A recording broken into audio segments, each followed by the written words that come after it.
మోకాల నొప్పులకు ఎటువంటి సర్జరీ లేకుండా ఎపియాన్ పెయిన్ క్లినిక్ అందిస్తున్న అత్యాధునిక చికిత్స. నమస్కారం డాక్టర్ గారు. నమస్తే మేడం. డాక్టర్ గారు, ఒక టాపిక్ అంటే ప్రతి ఒక్కళ్ళకి కూడా చాలా ఇంట్రెస్ట్, ప్రతి ఒక్కళ్ళు కూడా అవ్వాలనుకుంటారు, అదే వెయిట్ లాస్. అసలు వెయిట్ లాస్ మనకి హోమియోపతిలో ఎలా ఉంటుందంటారు?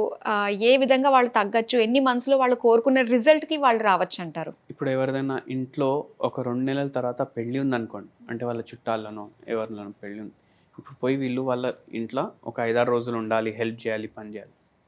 ఆడికి పోతారు కదా, ఆడికి పోయినప్పుడు ఆ ఫంక్షన్లు అవుతాయి, 5-6 ఫంక్షన్లు అవుతాయి, చిన్న చిన్నవి, మళ్ళీ పెద్ద మ్యారేజ్ ఫంక్షన్ ఉంటుంది. ఈ ఫంక్షన్లో ఎంతోమంది అంటారు, అరే ఏంది ఇంత లావ్ అయిపోయినావు అని అంటారు కదా. అది అన్నప్పుడు వరకు ఎవరి మైండ్లో థాట్ రాదు వెయిట్ లాస్ చేయాలనేసి. అంటే ఎవరో 2-3 అంటే ఇప్పుడు ఆఫీస్కి పోతున్నారు, 6 months నుంచి వర్క్ ఫ్రమ్ హోమ్ చేసిండ్రు, మళ్ళీ ఇప్పుడు పోవాలి ఆఫీస్కి. పోయినప్పుడు అరే ఏంది లావ్ అయిపోయినావు, ఇంత ఏమైపోయింది అని అన్నప్పుడే మనకు థాట్ వస్తుంది వెయిట్ లాస్ చేసుకోవాలి. ఎందుకంటే అది కాస్మెటికలీ మన బాడీకి ఎఫెక్ట్ చేస్తుంది అనేసి. అంతకుముందు వెయిట్ లాస్ గురించి ఎవ్వరు ఆలోచించరు. వెయిట్ ఎక్కుంటే ఏం ప్రాబ్లంలు మన బాడీలో అవుతాయి మనం ఆలోచించం. మనకు ఎవరైనా ఇట్లా ఎంబారెస్ చేస్తే అరే వెయిట్ లాస్ చేసుకోవాలి, ఎందుకంటే అందరు అంటున్నారు నేను చాలా లావ్ అయిపోయినా అని, అప్పుడు ఆ థాట్ స్టార్ట్ అవుతాయి జనరల్గా మనం చూసుకుంటే. అవును. కానీ వెయిట్ మన బాడీని ఏం చేస్తుంది నేను చెప్తాను. ఫస్ట్ అసలు వెయిట్ లాస్ ఎందుకు అవ్వాలి చెప్తాను. హెయిర్ ఫాల్ అవుతుందా చాలామందికి? 100 మందిని అడిగితే 90 మందికి హెయిర్ ఫాల్ అవుతుంది కదా. వెయిట్ ఎక్కువ ఉండడం వల్ల హెయిర్ ఫాల్ అవుతుంది. ఎందుకంటే మీరు ఎంత న్యూట్రిషన్ మీ బాడీకి ఇవ్వాలి, ఆ న్యూట్రిషన్ రాంగ్ అమౌంట్లో లేదంటే రాంగ్ న్యూట్రిషన్ ఇస్తున్నారు. దానివల్ల హెయిర్ ఫాల్ అవుతుంది, స్లీప్ డిస్టర్బ్ అవుతుంది, మన విజన్ ఎఫెక్ట్ అవుతుంది, మన బ్రీదింగ్ డిఫికల్టీ వస్తుంది మనకు. ఎందుకంటే మనకు లంగ్స్ ఎన్ని ఉన్నాయి? 2 ఉన్నాయి కదా. కానీ మన బరువు, మన బాడీ ఎంత ఉండాలి బరువు, దానికన్నా డబల్ అనుకోండి. మన లంగ్స్ ఏమో 2కి పనిచేస్తున్నాయా లేదా, మన హార్ట్ 2కి పనిచేస్తుందా లేదా, మన లివర్ 2కి పనిచేస్తుంది, మన కిడ్నీ 2కి పనిచేస్తున్నాయి. అప్పుడు ఏమవుతుంది, ఈ ఆర్గన్స్ డ్యామేజ్ మెల్లమెల్లగా స్టార్ట్ అవుతుంది. మళ్ళీ మోకాలు ఉంటాయా? చాలామందికి ఇప్పుడు మోకాలు నొప్పులు వస్తున్నాయా? ఎందుకు వస్తున్నాయి? బరువు ఎక్కువ ఉండడం వల్ల కూడా చాలామందికి వస్తున్నాయి. మనం నిల్చొని ఉన్నప్పుడు మొత్తం బరువు మోకాల మీద పడుతుంది, అప్పుడు దాంట్లో డ్యామేజ్ ఉంటుంది. కూర్చున్నప్పుడు కానీ పడుకున్నప్పుడు కానీ మన వర్టిబ్రల్ కాలం అంటే ఈ బ్యాక్లో నడుములో ఎంత వెయిట్ పడాలి దానికన్నా డబల్ వెయిట్ పడుతుంది. అంటే ఏమవుతుంది, ఆ బోన్స్ కూడా డ్యామేజ్ అవుతాయి. మళ్ళీ మన ఫింగర్స్ కానీ మన కాళ్ళు కానీ దాని మూమెంట్స్ తగ్గిపోతాయి. ఎందుకంటే డబల్ బరువు క్యారీ చేస్తున్నాము కదా, దాని మూమెంట్ తగ్గిపోతుంది. అయితే ఇన్ని ప్రాబ్లంలు అవుతాయి. హార్ట్ అటాక్ కూడా రావచ్చు వెయిట్ ఎక్కువ ఉంటే, ఎందుకంటే డబల్ పని చేస్తుంది కదా. హార్ట్ అటాక్ కూడా రావచ్చు. ఇప్పుడు బండి మీద 2 కూర్చొని పోవాలి, 3 కూర్చొని పోతారు కాలేజ్ పిల్లలు, ఒక్కొక్కసారి 4 కూడా కూర్చొని పోతారు. ఆ ఇంజిన్ ఏమవుతుంది, ఖరాబ్ అవుతుంది. అట్లనే మనకు హార్ట్ అటాక్ కూడా వస్తుంది లాంగ్ రన్లో. సో ఇన్ని ప్రాబ్లమ్స్ ఉంటాయి వెయిట్ ఎక్కువ ఉండడం వల్ల. ఇప్పుడు వెయిట్ ఎందుకు పెరుగుతున్నాం, దానికి కూడా కారణాలు ఉంటాయి. ఏముంటాయి? సరిగా నిద్ర లేకపోవడం, థైరాయిడ్ ప్రాబ్లం ఉండడం, బీపీ ప్రాబ్లం ఉండడం, మోకాలు నొప్పుల కోసం గోళీలు వాడడం, ఫిజికల్ యాక్టివిటీ లేకపోవడం, మళ్ళీ దాని తర్వాత స్ట్రెస్ ఉండడం. స్ట్రెస్ ఉంటే మనిషికి నిద్ర ఉండదు. నిద్ర ఉండకపోతే ఆల్రెడీ స్ట్రెస్ ఉంది, ఏదో ఆలోచిస్తున్నాం, దాంట్లో ఎక్కువ తినాలి, దానికన్నా ఎక్కువ తింటాం. సో ఎన్నోసార్లు వ్యాధుల వల్ల కూడా వెయిట్ పుట్ ఆన్ అవుతాం. అండ్ మన లైఫ్ స్టైల్ సరిగా లేకపోతే కూడా వెయిట్ పుట్ ఆన్ అవుతాం. కానీ బేసిక్ ఇప్పుడు లైఫ్ స్టైల్ అంటే వాకింగ్ చేస్తున్నాం, అన్నీ చేస్తున్నాం, వెయిట్ కరెక్ట్ ఉండాలి కదా, అయినా ఎక్కువ ఉంది. రోగాలు కూడా ఏం లేవు, అయినా వెయిట్ ఎక్కువ ఉంది. పడుకుంటున్నారు, అయినా వెయిట్ ఎక్కువ ఉంది. కొందరు ఏంది, నేను ఇంతే తింటా, అయినా ఎందుకు వెయిట్ ఎక్కువ ఉంది? దాని అర్థం ఏంటంటే మీ డయట్లో అయినా ప్రాబ్లమ్స్ ఉన్నాయి, లేదు అంటే మీ బాడీకి ఎంత అవసరం దానికన్నా ఎక్కువ ఇస్తున్నారు, కరెక్ట్. లేదంటే ఇంకేముంటుంది, ఏ ఫుడ్ ఎంత మాత్రలో ఇవ్వాలి మీరు ఆ మాత్రలో ఇవ్వకుండా ఆ ఫుడ్ ఎక్కువ ఇస్తున్నారు.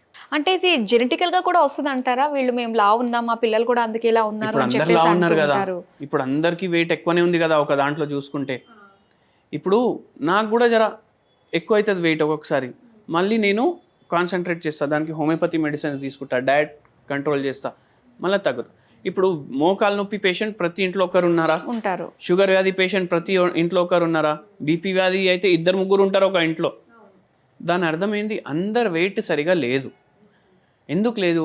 చిన్నప్పటి నుంచి పిల్లలు ఉంటారు కదా, అరే మా బాబు చాలా చిక్కిపోయిండు, ఏం చేయాలి అనేసి ట్రీట్మెంట్కి తీసుకొని వస్తారు. వాడి కడుపు ఇంతే ఉంటుంది. ఇప్పుడు కడుపు అంటే ఇది మొత్తం కడుపు కాదు, ఇక్కడ ఉంటుంది కడుపు, దాని సైజ్ ఇంతే ఉంటుంది. దాంట్లో ఎంత ఫుడ్ పోతుందో ఆ పిల్లోడు అంతా తింటాడు. అయినా మనం ఏం చేస్తాం, ఇంకా తిను అని ఫోర్స్ ఫీడింగ్ చేస్తాం. అవును. అది లాంగ్ రన్లో ఏమవుతుంది, ఆ పిల్లోనికి పెద్దగా అయినాక ఓవర్ ఈటింగ్ అలవాటు అయిపోతుంది. ఒక బిర్యానీ ఆర్డర్ చేస్తామా, పోయి హోటల్లో వాడు ఇంత తీసుకొని వస్తాడు, ఒక బిర్యానీ ప్లేట్, అదంతా ఒక్క మనిషి తింటాడు. యాక్చువల్గా చూసుకుంటే కడుపులో అంతా ఫిట్ అవ్వదు, అయినా మనం తింటాం. అంటే అది చిన్నప్పటి నుంచి డెవలప్ అయింది అలవాటు, ఎక్కువ తినడం. మన బాడీ ఎంత డిమాండ్ చేస్తుంది మనం అంతే ఇవ్వాలి.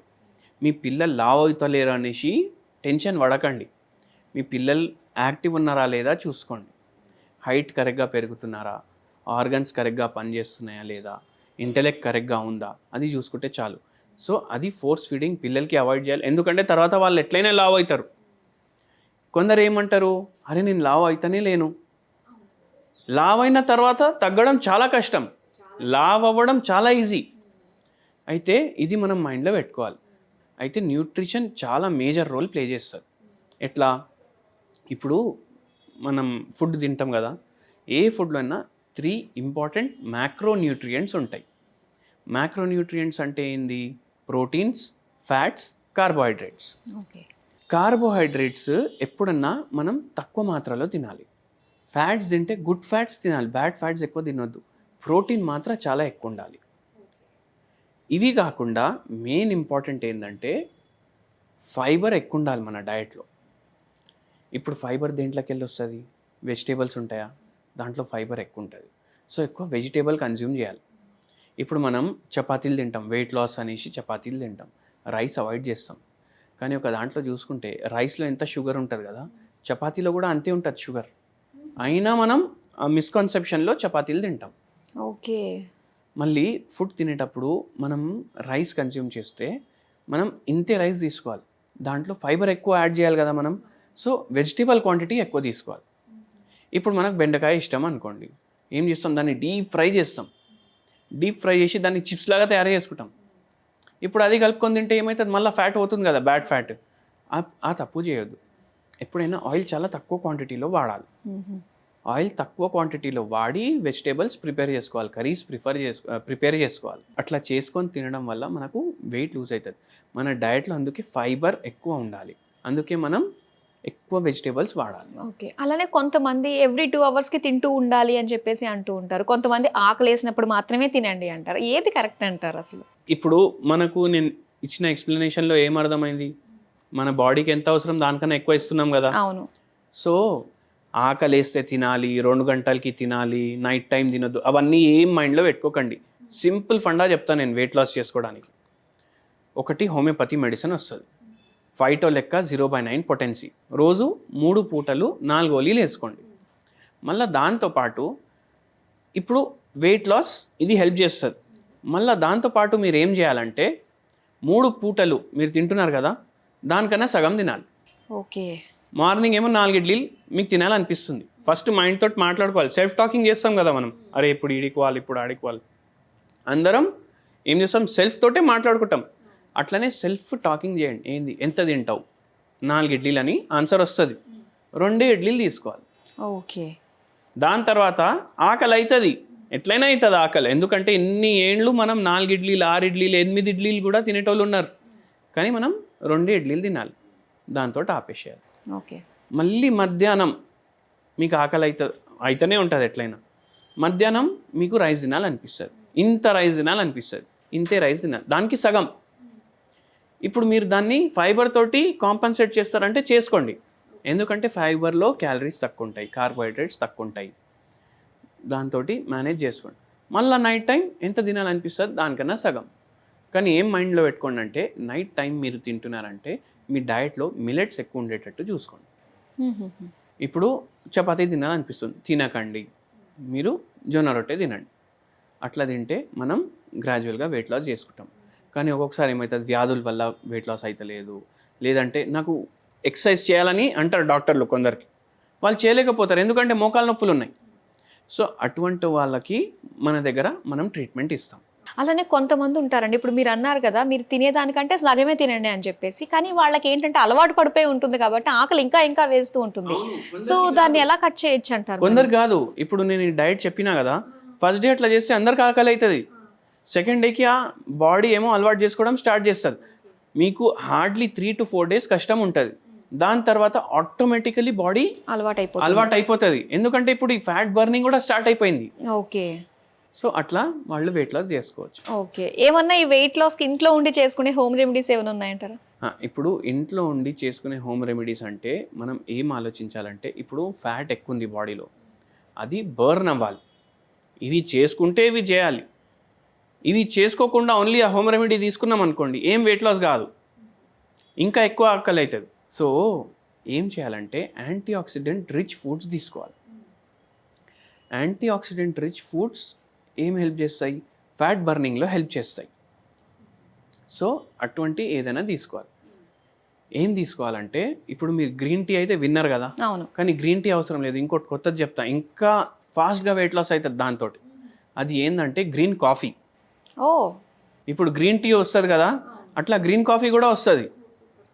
అది ఎక్కువ రోస్ట్ చేయరు అది. అండ్ దీంట్లో ఇప్పుడు గ్రీన్ టీలో ఎంత యాంటీ ఆక్సిడెంట్ ఉంటుంది, దానికన్నా చాలా ఎక్కువ యాంటీ ఆక్సిడెంట్ దీంట్లో ఉంటుంది. మీరు సూపర్ మార్కెట్స్లో దొరుకుతుంది మీకు గ్రీన్ కాఫీ, లేదు అంటే ఆన్లైన్ సెర్చ్ చేస్తే కూడా దొరుకుతుంది. అది తెప్పించుకోండి. అది తెప్పించుకొని శాషెస్ ఉంటాయి, ఇప్పుడు గ్రీన్ టీ ఎట్లా శాషెస్ ఉంటాయి అట్లా శాషెస్ ఉంటాయి.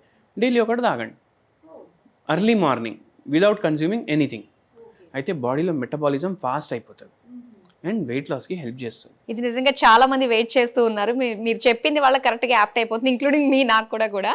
సో చాలా వెయిట్ లాస్కి సంబంధించి మంచి హోమ్ రెమెడీస్తో పాటు ఎలాంటి జాగ్రత్తలు మనం ఇంట్లో చేసుకోవచ్చు అనే విషయాలు తెలియజేసినందుకు థ్యాంక్ యూ సో మచ్ అండి. థ్యాంక్ యూ అండి.